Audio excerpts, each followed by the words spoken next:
So hello everyone. So இன்னைக்கு நாம இந்த வீடியோல எந்த டாபிக் பத்தி பார்க்க போறோம்னா Visualforce பேஜ் கண்ட்ரோலர் டைப்ஸ் பத்தி பார்க்கலாம். ஸோ கண்ட்ரோலர் டைப்ஸ்ல வந்துட்டு ரெண்டு டைப் இருக்கு, standard controller and custom controller. ஓகேங்களா? நம்ம லாஸ்ட் வீடியோல வந்துட்டு லைக் ஒரு சில டாபிக்ஸ்லாம் பார்த்துருந்தோம். ஹவு டு டிஸ்பிளே இமேஜ் எப்படி டிஸ்பிளே பண்ணுறதுன்னு சொல்லி பார்த்துருந்தோம். கண்டிஷனல் எக்ஸ்பிரஷன் என்னன்னு சொல்லி பார்த்துருந்தோம். குளோபல் வேரியபிள்லாம் என்னன்னு சொல்லி பார்த்துருந்தோம். எக்ஸ்பிரஷன் என்னன்னு சொல்லி பார்த்துருந்தோம். அதுக்கப்புறம் டேப் பேனல் அண்ட் டேப் இந்த டேக்ஸ்லாம் எப்படி யூஸ் பண்ணுறதுன்னு சொல்லி பார்த்துருந்தோம். அதுக்கப்புறம் இன்புட் டேக்ஸு, அவுட்புட் டேக்ஸு, இதெல்லாம் வந்துட்டு பேஜ் மெசேஜ், இதெல்லாம் செலக்ட் டேக்ஸ், இதெல்லாம் எப்படி யூஸ் பண்ணணும்னு சொல்லி பார்த்துருந்தோம். ஓகேங்களா? ஸோ இந்த வீடியோஸ்லாம் பார்க்காதவங்க பார்த்துட்டு வந்துருங்க. ஸோ பார்த்துட்டு வந்தீங்கன்னா உங்களுக்கு இந்த வீடியோ வந்து ஈஸியாக உங்களுக்கு புரியும். ஸோ அதனால தான். ஓகேங்களா? ஸோ இப்போ நம்ம டாபிக்ல போகலாம். ஸோ Visualforce பேஜ் கண்ட்ரோலர் டைப்ல ரெண்டு டைப்ஸ் இருக்கு. ஆல்ரெடி சொன்ன மாதிரி standard controller and custom controller. ஓகேங்களா? ஸ்டாண்டர்ட் கண்ட்ரோலர் என்னன்னு பார்த்தீங்கன்னா நம்ம ஸ்டாண்டர்ட் ஆப்ஜெக்ட் யூஸ் பண்றதா வந்துட்டு ஸ்டாண்டர்ட் கண்ட்ரோலர். Standard object. ஓகேங்களா? ஸோ ஸ்டாண்டர்ட் ஆப்ஜெக்ட் மூலிமா நம்ம யூஸ் பண்ணலாம். ஆனால் இதுக்கு வந்து பார்த்தீங்கன்னா உங்களுக்கு அப்பெக்ஸ் கிளாஸ் தேவையில்லை. ஓகேங்களா? ஸோ ப்ராக்கெட்டில் வந்து நான் என்ன போட்டுக்கிறேன்னா without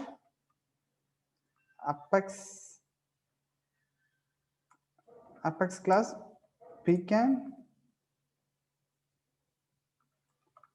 we can insert the record. insert. ஓகேங்களா? அதுவே கஸ்டம் கண்ட்ரோலரில் வந்துட்டு கஸ்டம் கண்ட்ரோலர் என்ன பார்த்தீங்கன்னா கஸ்டம் ஆப்ஜெக்ட். நம்ம புதுசாக கிரியேட் பண்ணுறது எல்லாமே கஸ்டம் ஆப்ஜெக்ட். ஸோ அதுதான் வந்து custom object. So custom object தான் இது யூஸ் பண்ணுவாங்க. இதுக்கு வந்து என்ன வேணும்னா அப்பெக்ஸ் கிளாஸ் வந்து மூலியமாக தான் நம்ம ரெக்கார்டை வந்து டிபியில் வந்து இன்சர்ட் பண்ண முடியும். Using apex only we can able to insert record. ஓகேங்களா? ஸோ இது ரெண்டு டிஃபரன்ஸ் என்னன்னு பார்த்தீங்கன்னா ரெண்டு டைப் இருக்கு, standard controller, custom controller. Standard controller என்ன பார்த்தீங்கன்னா ஸ்டாண்டர்ட் ஆப்ஜெக்ட் யூஸ் பண்ணுறது தான் ஸ்டாண்டர்ட் கண்ட்ரோலர் சொல்லுவாங்க. இதுக்கு வந்து அப்பெக்ஸ் கிளாஸ் இல்லாமே Visualforce பேஜ் மூலியமாவே நம்ம வந்து ரெக்கார்டை வந்து இன்சர்ட் பண்ணலாம். ஓகேங்களா? கஸ்டம் கண்ட்ரோலர்னா என்னன்னு பார்த்தீங்கன்னா கஸ்டம் ஆப்ஜெக்ட், அதாவது நம்ம ஒரு ஆப்ஜெக்டை கிரியேட் பண்ணுறது தான் வந்து கஸ்டம் ஆப்ஜெக்ட்னு சொல்லுவாங்க. ஸோ இது வந்து கஸ்டம் ஆப்ஜெக்ட் மூலியமா கஸ்டம் ஆப்ஜெக்ட் யூஸ் பண்றது தான் வந்துட்டு கஸ்டம் கண்ட்ரோலர்ல யூஸ் பண்ண முடியும். ஓகேங்களா? ஸோ அதுக்கு வந்து ஒரு அப்பெக்ஸ் கிளாஸ் கிரியேட் பண்ணிட்டு இந்த அப்பெக்ஸ் கிளாஸ் மூலியமா தான் ரெக்வஸ்ட் வந்து Visualforce பேஜ்ல இருந்து கெட் பண்ணி அதுக்கப்புறம் டிபில இருந்து நம்ம ரெக்கார்ட் வந்து இன்சர்ட் பண்ண முடியும். ஓகேங்களா? ஸோ இப்போ நம்ம ஃபர்ஸ்ட் நம்ம எதை பத்தி பார்க்கலாம்னா ஸ்டாண்டர்ட் கண்ட்ரோலர் பத்தி பார்க்கலாம். ஸோ ஸ்டாண்டர்ட் கண்ட்ரோலர்ல ஒரு ரெக்கார்டு ஒரு ஆப்ஜெக்ட்டுக்கு எப்படி ரெக்கார்ட் இன்சர்ட் பண்ணுறதுன்னு சொல்லி பார்க்கலாம். ஓகேங்களா? ஃபர்ஸ்ட் வந்து நீங்க என்ன பண்ணிக்கலாம், புதுசாக ஒரு Visualforce பேஜ் வந்து நான் கிரியேட் பண்ணிக்கிறேன். கான்டாக்ட் ஸ்டாண்டர்ட் விஎஃப் அப்படின்னு சொல்லி நான் கிரியேட் பண்றேன். ஓகேங்களா? இதுதான் வந்துட்டு என்னுடைய Visualforce பேஜ் புதுசாக ஒன்று கிரியேட் பண்ணியிருக்கேன். இப்போ இந்த இடத்துல வந்துட்டு இந்த பிராக்கெட் பேஜ் இருக்குன்னா இந்த பேஜ்ல வந்துட்டு ஸ்டாண்டர்ட் கண்ட்ரோலர்னு ஒரு ஆப்ஷன் இருக்கு. இங்க பாத்தீங்கன்னா ஸ்டாண்டர்ட் கண்ட்ரோலர். ஓகேங்களா? ஸ்டாண்டர்ட் கண்ட்ரோலர்னா இது இங்க போகணும். கஸ்டம் கண்ட்ரோலர்னா வெறும் கண்ட்ரோலர் இங்க இருக்கும். ஓகேங்களா? ஸோ இந்த இடத்துல வந்துட்டு நீங்க இப்போ நம்ம யூஸ் பண்ண போறது வந்து பாத்தீங்கன்னா ஸ்டாண்டர்ட் கண்ட்ரோலர் தான் நம்ம யூஸ் பண்ண போறோம். ஓகேங்களா? ஸோ கஸ்டம் கண்ட்ரோலரை வந்து நம்ம இப்போதைக்கு யூஸ் பண்ண போறதில்ல. ஜஸ்ட் என்னன்னு மட்டும் சொல்லிடுறேன். கண்ட்ரோலர்ல இதை வந்து இங்க வந்துட்டு நீங்க அப்பெக்ஸ் கிளாஸ் நேம் வந்து இங்க எந்த கொடுக்கணும். நீங்க அப்பெக்ஸ் கிளாஸ் வந்துட்டு இங்க போயிட்டு நியூல போயிட்டு ஏதோ ஒன்று அப்பெக்ஸ் கிளாஸ் கிரியேட் பண்ணிட்டு, ஓகேங்களா? ஸோ கிரியேட் பண்ணிட்டு டாட் ஏதோ ஒரு நேம் அப்பெக்ஸ் கிளாஸ் நேம் கொடுத்துட்டு, ஓகே அப்பெக்ஸ் கிளாஸ் நேம் கொடுத்துட்டு அந்த அப்பெக்ஸ் கிளாஸ் வந்து மூலியமா தான் நீங்க என்னன்னா இங்க இருக்கிற ரெக்கார்ட்ஸை கொண்டு போய் டிபில இன்சர்ட் பண்ண முடியும். ஓகேங்களா? ஸோ அது வந்து இது இந்த ஃபர்ஸ்ட் ஸ்டாண்டர்ட் பார்த்துட்டு அதுக்கப்புறம் அதை பார்க்கலாம். ஓகேங்களா? ஸோ ஸ்டாண்டர்ட் கண்ட்ரோலர்ல வந்துட்டு இந்த இடத்துல வந்துட்டு நீங்க என்ன ஆப்ஜெக்ட் நேமோ அதை கொடுக்கணும். ஓகேங்களா? ஸோ சப்போஸ் நான் வந்து ஒரு கான்டாக்ட் ஆப்ஜெக்ட் வந்து எடுத்துக்கிறேன் இப்போதைக்கு. Contact object. ஓகேங்களா? கான்டாக்ட் ஆப்ஜெக்ட்ல நியூன்னு கிளிக் பண்ணுங்க. நியூன்னு கிளிக் பண்ணும்போது உங்களுக்கு பார்த்தீங்கன்னா லாஸ்ட் நேம், ஃபர்ஸ்ட் நேம் இந்த ஃபீல்ட்ஸ்லாம் உங்களுக்கு மேண்டேட்டரி. இப்போ லாஸ்ட் நேம் வந்து மேண்டேட்டரி ஃபீல்டு. இங்கே இருக்கிற எல்லா ஃபீல்ட்ஸுமே நீங்கள் என்ன பண்ணலாம்னா இங்கே வந்து இன்சர்ட் பண்ணிக்க முடியும். எங்கேருந்துன்னா இங்கேருந்து நீங்கள் கிரியேட் பண்ணலாம். ஓகேங்களா? ஸோ அதுக்கு முன்னாடி நான் ஃபர்ஸ்ட்டு வந்து ஃபார்ம் டேக் வந்து கிரியேட் பண்ணிக்கிறேன். ஸோ ஃபார்ம் டேக்லாம் எதுக்குன்னு உங்களுக்கு புரியல, லாஸ்ட் வீடியோ ஆல்ரெடி நான் வீடியோ போட்டிருக்கேன், அதில் நீங்கள் பார்த்தீங்கன்னா உங்களுக்கு புரியும். ஓகேங்களா? ஸோ அதுக்கப்புறம் இப்போ அப்பெக்ஸ் பேஜ் பிளாக் வந்து கிரியேட் பண்றேன். Page block tag. ஓகேங்களா? ஸோ பேஜ் பிளாக் அப்புறம் அப்பெக்ஸ் பேஜ் பாக்ஸ் செக்ஷன் நான் கிரியேட் பண்ணிட்டேன். ஓகேங்களா? ஸோ இப்போ நான் என்ன பண்ண போறேன்னா, இன்புட் ஃபீல்ட்ஸ் எனக்கு என்ன இங்க இருக்கிற எல்லா இன்புட் ஃபீல்ட்ஸுமே நம்ம வந்து அங்க பண்ணிக்கலாம். ஸோ நான் ஃபர்ஸ்ட் வந்து ஒரு ஃபர்ஸ்ட் நேம்க்கு வந்துட்டு ஒரு இன்புட் ஃபீல்ட் வந்து நான் கிரியேட் பண்றேன். அபெக்ஸ் இன்புட் டெக்ஸ்ட் ஓகேங்களா? அண்ட் லேபிள் வந்துட்டு ஃபர்ஸ்ட் நேம் ஓகேங்களா? வேல்யூ வந்துட்டு என்ன பண்ணணும்னா, இதான் எக்ஸ்பிரஷன் சொல்லுவாங்க. ஸோ எக்ஸ்பிரஷனுக்கு கான்டாக்ட் டாட் இந்த ஃபீல்டோட இந்த ஃபர்ஸ்ட் நேம் இருக்குல்ல, இந்த ஃபீல்டோட ஏபி நேம் வந்து கொடுக்கணும் நம்ம. ஓகேங்களா? ஸோ அதுக்கு ஏபி நேம்க்கு நீங்க என்ன பண்ணலாம்னா, ஏபி நேம் எப்படி எடுக்கிறதுன்னு பார்த்தீங்கன்னா, இங்க கான்டாக்ட்னு ஆப்ஜெக்ட் இருக்குன்னா, அந்த கான்டாக்ட் ஆப்ஜெக்ட்டை சர்ச் பண்ணிட்டு, லாஸ்ட் நேம், ஃபர்ஸ்ட் நேம், இந்த 2 field, email and birthday date. இந்த 4 ஃபீல்டுக்கு தான் நான் என்ன பண்ண போறேன்னா, ஓகேங்களா? இந்த 4 ஃபீல்டுக்கு தான் நான் இப்போதைக்கு நான் கிரியேட் பண்ண போறேன். ஓகேங்களா? ஒரு கான்டாக்ட் ரெக்கார்டை வந்து கிரியேட் பண்ண போறேன்.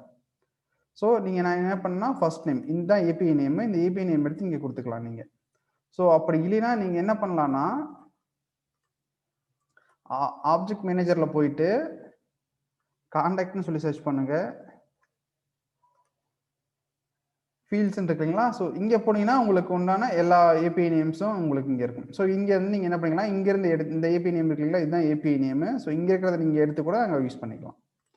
ஓகேங்களா? ஸோ இப்போ அந்த ஃபீல்டோட ஏபிஐ நேம் இங்க கொடுத்துட்டேன். கொடுத்துட்டு இந்த இதை வந்து நான் க்ளோஸ் பண்ணிடுறேன். ஸோ இப்போ வந்து ஃபர்ஸ்ட் நேமுக்கு மட்டும் நான் கிரியேட் பண்ணியிருக்கேன். இதே மாதிரி நான் என்ன பண்ண போறேன்னா, last name, email and birthday date. ஓகேங்களா? ஸோ இப்போ கொடுத்துறேன். இப்போ வந்து லாஸ்ட் நேம் இங்க கொடுக்குறேன். Last name. ஸோ லாஸ்ட் நேமுக்கு உண்டான ஏபி நேம் வந்து இங்க இருக்கு. ஓகேங்களா? அதுக்கப்புறம் இமெயில்.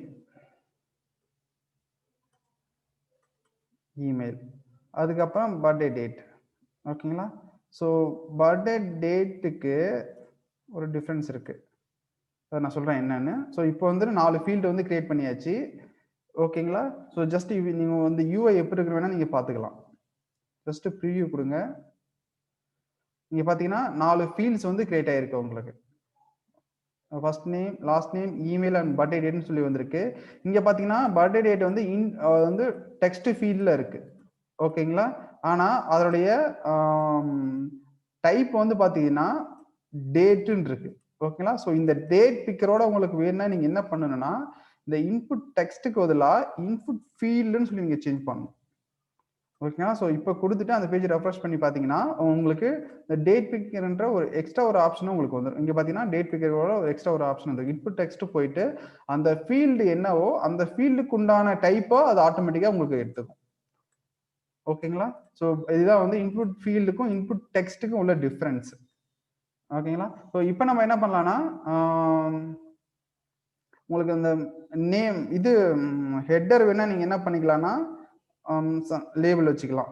ஓகேங்களா? ஸோ லேபிள் இதுல பேஜ் பிளாக்ல வச்சுக்கலாம். ஸோ பேஜ் பிளாக்ல வந்துட்டு வைக்க டைட்டில். ஓகேங்களா? ஸோ டைட்டில்ல வந்துட்டு கான்டாக்ட் ரெக்கார்ட் அப்படின்னு சொல்லி இங்க வச்சிருக்கிறேன். Contact record. ஓகேங்களா? அதுக்கப்புறம் வந்துட்டு ஸோ இப்போ நம்ம என்ன பண்ணோம்னா, ஒரு பேஜ் பிளாக் செக்ஷன்ல வந்துட்டு என்னென்ன ஃபீல்ட்ஸ் வேணுமோ நான் கொடுத்துட்டேன். நான் டெஸ்டிங் பர்பஸ் ஒன்லி 4 ஃபீல்ட்ஸ் தான் மட்டும் தான் நான் கொடுத்துருக்கேன். நீங்க என்ன பண்ணிக்கலாம்னா, ரியல் டைம்ல உங்களுக்கு என்னென்ன ஃபீல்ட்ஸ் வேணுமோ அது எல்லா ஃபீல்ட்ஸுமே நீங்க கொடுத்துக்கலாம். ஓகேங்களா? ஸோ நான் இப்போ வந்துட்டு ஒரு பட்டன் வந்து கிரியேட் பண்ண போறேன். இன்னொரு பேஜ் பிளாக் செக்ஷன் கிரியேட் பண்ணிட்டு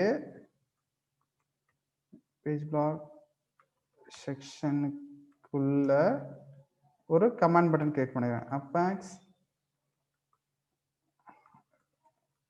கமாண்ட் பட்டன். ஓகேங்களா? ஸோ வேல்யூல வந்துட்டு நான் என்ன பண்ண போறேன்னா, சேவ்னு கொடுக்குறேன்.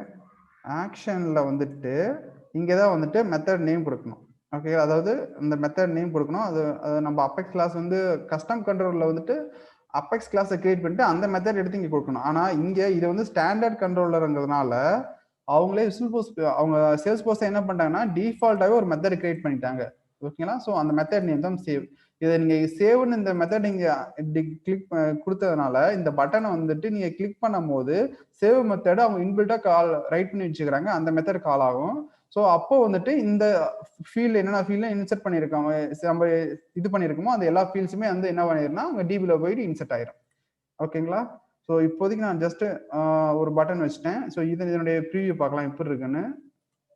ஸோ இப்போ பார்த்தீங்கன்னா சேவ்ன்ற ஒரு பட்டன் வந்துருச்சு. இது நீங்க கிளிக் பண்ண உடனே உங்களுக்கு என்னன்னா சேவ் மெத்தட் கால் ஆகும். ஆனா எனக்கு மேலேயும் சேவ் பட்டன் கீழேயும் சேவ் பட்டன் கேன்சல் வரும்னா நீங்க என்ன பண்ணணும்னா லைக் ஒன் மோர் ஆப்ஷன் தான் அபெக்ஸ் பேஜ் பிளாக் பட்டன்ஸ். ஓகேங்களா? ஸோ இதுக்குள்ள நீங்க என்ன பண்ணணும்னா இதை கட் பண்ணி இங்க உள்ள போடணும்.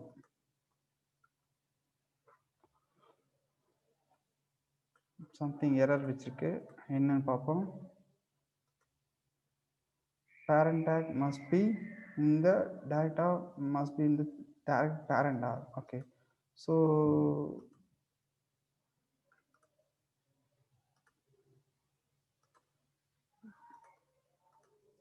page block button, page block section.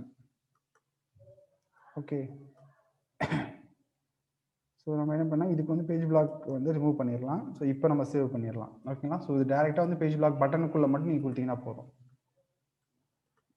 ஓகேங்களா? ஸோ இப்போ நீங்கள் இதை வந்து வியூ பண்ணி பார்த்தீங்கன்னா உங்களுக்கு எப்படி இருக்குன்னா நீங்கள் பார்த்தீங்கன்னா மேலேயும் சேவ் பட்டன் வந்துருச்சு, கீழேயும் சேவ் பட்டன் வந்துருச்சு. ஓகேங்களா? ஸோ நம்ம டைட்டில் கொடுத்தது வந்து கான்டாக்ட் ரெக்கார்டு இங்கே மேலே வந்துருச்சு. ஓகேங்களா? இப்போ நான் என்ன பண்ண போறேன்னா எனக்கு இந்த மாதிரி இருக்கு இல்லைங்களா 1 2 3 4னு 4 ஃபீல்ட்ஸ் இருக்கு. அது 1 2 3 4னு இருக்கு. எனக்கு 4 ஃபீல்ட்ஸும் ஒரே ரோல வேணும்னா நீங்க என்ன பண்ணலாம்னா இங்க பேஜ் பிளாக் செக்ஷன் இருக்குங்களா இந்த இடத்துல காலம்னு ஒரு அட்ரிபியூட் இருக்கு. ஓகேங்களா? ஸோ இதுல எனக்கு 1ன்னு சொல்லி கொடுத்துங்க. ஓகேங்களா? ஸோ 1ன்னு கொடுத்துட்டு சேவ் பண்ண உடனே நீங்க போய் பாத்தீங்கன்னா எல்லாமே வரிசையா வந்துடும். ஸோ இந்த இடத்துல நீங்க 3ன்னு கொடுத்தீங்கன்னா ஒரு ரோக்கு வந்து 3 ரெக்கார்ட் 3 இது ஃபீல்ட்ஸ் வந்து கிட்ட இருக்கும். இங்க பார்த்தீங்கன்னா 1 2 3 லாஸ்ட் ஆகிறது கீழே வந்துருக்கு. ஓகேங்களா? ஸோ இந்த மாதிரி நீங்க கொடுத்துக்கலாம்.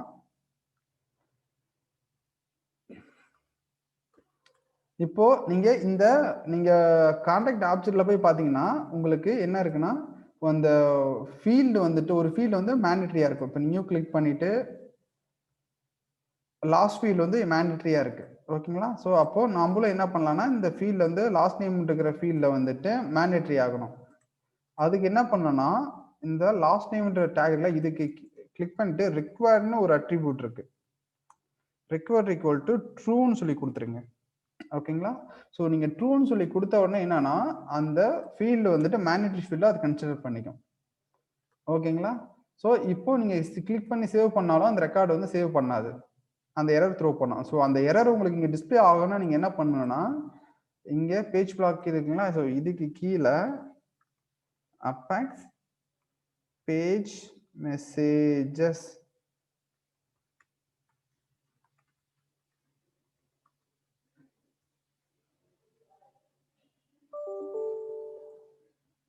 ஓகேங்களா? ஸோ அபெக்ஸ் பேஜ் மெசேஜஸ்ன்னு இருக்கு.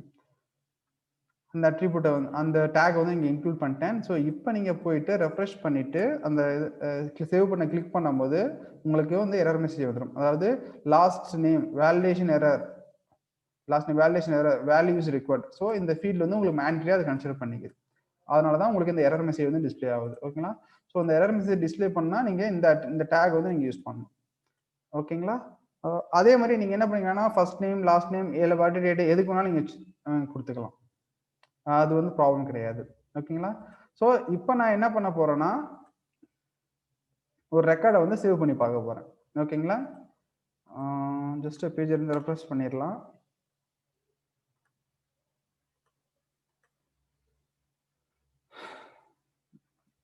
அருண் சொல்லி கொடுத்துருக்கேன். லாஸ்ட் நேம் குமார்னு கொடுத்துருக்கேன். arun@gmail.com சொல்லி கொடுத்துட்டு டேட் வந்து 2000 சொல்லி கொடுக்குறேன். ஓகேங்களா? ஸோ கொடுத்துட்டு சேவ் பண்ணுங்க. ஸோ நீங்கள் சேவ் பண்ண உடனே என்ன ஆயிடுச்சுன்னா அந்த ரெக்கார்டு சேவ் ஆகிட்டு அது அந்த நம்ம புதுசாக சேவ் பண்ண ரெக்கார்டு இதான் சேவ் ஆயிடுச்சு. ஓகேங்களா? So Arunkumar first name last name ஓகேங்களா? ஸோ அந்த மாதிரி எடுத்து பர்த்டே டேட்டு 10/28/2020 சொல்லி கொடுத்துருந்தோம். இமெயில் வந்து சேவ் ஆயிடுச்சு. ஓகேங்களா? இப்போ என்னாச்சுன்னா அந்த ரெக்கார்ட் வந்து சேவ் ஆயிட்டு அந்த பர்ட்டிகுலர் ரெக்கார்டுக்கு உண்டான பேஜ்க்கு வந்து அத ரீடைரக்ட் பண்ணிட்டாங்க. ஸோ இதுதான் வந்து ஸ்டாண்டர்ட் கண்ட்ரோலர்னு சொல்லுவாங்க. இதே மாரி நீங்க என்ன பண்ணிக்கலாம், இந்த இடத்துல அக்கவுண்ட் ஆப்ஜெக்ட் யூஸ் பண்ணிக்கலாம், ஆப்பர்ச்சுனிட்டி ஆப்ஜெக்ட் யூஸ் பண்ணிக்கலாம். ஆ இன்டி அ எந்த இண்டிவிஜுவல் ஆப்ஜெக்ட் எந்த ஆப்ஜெக்ட் வேணாலும் நீங்க யூஸ் பண்ணிட்டு, அந்த ஃபீல்ட்ஸ மட்டும் நீங்க குடுத்துட்டு, சேவ் பட்டன் இங்க குடுத்துக்கலாம். ஓகேங்களா? ஸோ அப்படி இல்லைன்னா டெலீட் சேவ் மெத்தட் மாரி எடிட், டெலீட் அந்த மாரி நீங்க வந்துட்டு என்ன வேணாலும் நீங்க யூஸ் பண்ணிக்கலாம். ஓகேங்களா? ஸோ இதான் வந்து ஸ்டாண்டர்ட் கண்ட்ரோலர்னு சொல்லுவாங்க. ஓகேங்களா. ஸோ இன்னொரு தடவ நான் ஃபர்ஸ்ட்லருந்து சொல்றேன். ஃபர்ஸ்ட் வந்து நம்ம என்னன்னா ஸ்டாண்டர்ட் கண்ட்ரோலர்ல ஒரு டேக் வந்து யூஸ் பண்ணோம். ஆ இதுல 2 டைப் இருக்கு. Standard controller and custom controller. ஓகேங்களா. ஸோ ஸ்டாண்டர்ட் கண்ட்ரோலர்ல வந்துட்டு என்னன்னா ஸ்டாண்டர்ட் ஆப்ஜெக்ட் மட்டும் தான் யூஸ் பண்ண முடியும். ஸோ நம்ம அபெக்ஸ் கிளாஸ் இல்லாமயே நம்ம என்ன பண்ணிக்கலாம்னா, ரெக்கார்ட வந்து டிபில வந்து இன்சர்ட் பண்ணிக்கலாம். ஓகேங்களா. அதே மாரி கஸ்டம் கண்ட்ரோலர் என்னன்னா கஸ்டம் ஆப்ஜெக்ட்னு சொல்லுவாங்க. இதுக்கு வந்துட்டு நீங்க அபெக்ஸ் கிளாஸ் மூலியமா தான் இன்சர்ட் பண்ண முடியும். ஓகேங்களா. ஸோ இத வந்துட்டு நம்ப நெக்ஸ்ட் நெக்ஸ்ட் பார்க்கலாம். ஓகேங்களா. ரெக்கார்ட்ஸ். ஸோ இப்ப நம்ம பார்த்தது ஸ்டாண்டர்ட் கண்ட்ரோலர். ஓகேங்களா. ஸோ ஸ்டாண்டர்ட் கண்ட்ரோலர் ஃபர்ஸ்ட் ஒரு நியூ விசுவல்ஃபோர்ஸ் பேஜ் கிரியேட் பண்ணிட்டு, அந்த பேஜ்ல வந்து ஸ்டாண்டர்ட் கண்ட்ரோலர் ஒரு அட்ரிபியூட் இருக்கும். அதுல வந்து கான்டாக்ட்னு சொல்லி குடுத்துருங்க. கான்டாக்ட் தான் இது வந்து ஆப்ஜெக்ட் நேமு. ஒரு ஃபார்ம் டேக் குடுத்துருக்கேன். ஓகேங்களா. ஸோ ஃபார்ம் டேக்ல டிஎம்எல் ஆப்பரேஷன் ஏதாவது பெர்ஃபார்ம் பண்ணீங்கன்னா ஃபார்ம் டேக் வந்து குடுக்கணும். அதே மாரி பேஜ் பிளாக். பேஜ் பிளாக்ல டைட்டில் இது ஒரு tag. So page block title குடுத்துட்டு மெசேஜ். ஓகேங்களா. ஸோ இந்த மெசேஜ் எதுக்குன்னு பார்த்தீங்கன்னா, உங்களுக்கு இந்த வேலிடேஷன் மெசேஜ் ஏதாவது வந்தா உங்களுக்கு டிஸ்ப்ளே பண்றது தான் இந்த பேஜ் மெசேஜ்ன்னு சொல்லுவாங்க. அதுக்கப்புறம் பேஜ் பிளாக் செக்ஷன் கீழ என்னென்ன இன்புட் ஃபீல்ட் வேணுமோ, அது இன்புட் ஃபீல்ட் எல்லாமே இங்க குடுத்துக்கலாம். ஸோ கான்டாக்ட் வந்து இவ்வளவு இன்புட் ஃபீல்ட்ஸ் இருக்கு. இது எல்லாமே கூட நீங்க குடுத்துட்டு இங்க சேவ் பண்ணிக்கலாம். ஓகேங்களா. ஸோ அதுக்கப்புறம் பேஜ் பிளாக் பட்டன்ஸ் கீழ ஒரு கமாண்ட் பட்டன் கிரியேட் பண்ணிட்டு வேல்யூ வந்துட்டு சேவ்னு குடுத்துருக்கேன். ஆக்ஷன் வந்து சேவ். இந்த சேவ்ன்றது அவங்க டிஃபால்ட்டா இன்பில்டா எழுதி வச்சுக்கிறாங்க. ஸ்டாண்டர்ட் கண்ட்ரோலர்ங்கிறதுனால சேவ் டிஃபால்ட்டா வச்சுக்கிறாங்க. ஓகேங்களா. ஸோ இவ்வளோதான் நீங்க இதுதான் வந்து ஸ்டாண்டர்ட் கண்ட்ரோலர் வந்து ஜஸ்ட் இன்ட்ரோடக்ஷன். ஓகேங்களா. ஸோ உங்களுக்கு ஏதாவது கீழே டவுட்ஸ் இருந்தால் கீழே கமெண்ட்ல லீவ் பண்ணுங்க. உங்களுக்கு நான் கண்டிப்பாக ரிப்ளை பண்றேன். ஓகேங்களா. ஸோ நம்ம சேனல் வந்து பிடிச்சிருந்தா உங்களுக்கு கண்டிப்பா கீழே சப்ஸ்கிரைப் பண்ணுங்க. உங்க ஃப்ரெண்ட்ஸுக்கும் ஷேர் பண்ணுங்க. யாராவது உங்களுக்கு ஃப்ரெண்ட்ஸ் யாராவது லேர்ன் பண்ண நினைச்சாங்கன்னா நம்ம சேனல் வந்து கண்டிப்பா யூஸ்ஃபுல்லா இருக்கும். ஓகேங்களா. ஸோ நீங்க நெக்ஸ்ட் ஏதாவது வீடியோ வந்து எதிர்பார்க்கணும் அந்த வீடியோ வந்து கீழே கமெண்ட் பண்ணுங்க. தேங்க்யூ. தேங்க்ஸ் ஃபார் வாட்சிங்.